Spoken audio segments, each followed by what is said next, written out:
changed a lot over the years, and communities have come up very quickly. The developments have come up very quickly for specific reasons.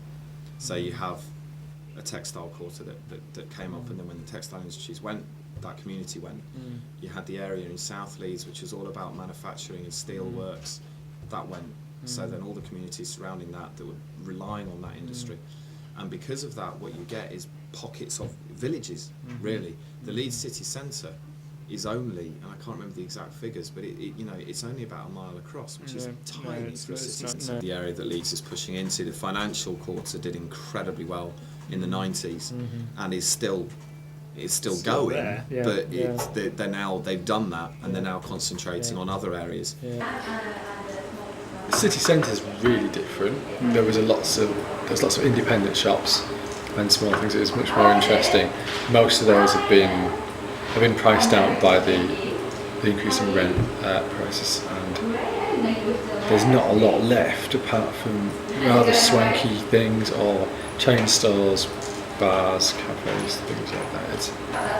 It's not very interesting to me. There's a lot more flux in Leeds.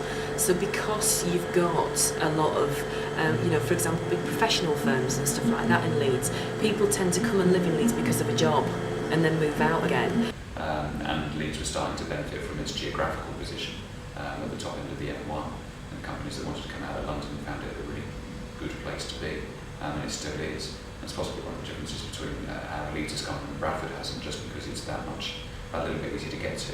It's kind of glitzy and shiny, but there's nothing to it apart from window shopping, as far as you're concerned. And that goes for most of the clubs as well. I think whereas in a place like Leeds, which is much more commercially driven, people are much more product and capitalist orientated, it's all about houses and homes and cars and status and all of that sort of stuff. What you don't get to do is connect with your neighbour because you're too busy living your nice lifestyle. I've heard a lot of people talk about Leeds as kind of being all fur coat, no knickers, and that it's very glossy and it's created an image for itself, but actually what it's done is ignore the fact that it's a two-speed city. It's got a donut around the outside of the city centre, which actually there are some incredibly poor areas with people who are hugely disadvantaged, and actually it's done a good job at ignoring that. There's more construction work in Leeds than there is in the Olympics in London. Really? The Olympics in London is currently at 3.8 billion, and in Leeds we're on 8. And there is that sort of identity of, well, it's not like it was in the olden days. And I think what's happened is that Leeds, and I would say probably in particular Leeds Council, have been very, very good at strategically positioning themselves. Somebody within the council said, right, we're going to get some cranes and put them in the mid-80s, we're going to put cranes at the end of the M61. So when people come into this place, they think it's developing. Even if it's not at the moment, they see stuff happening. And they see crane towers because that tells people that stuff's happening in this place.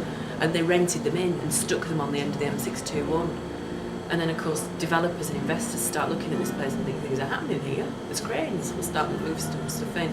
So I think in terms of strategic direction, there's been some real savvy people in there who've done some quite interesting stuff and taken a few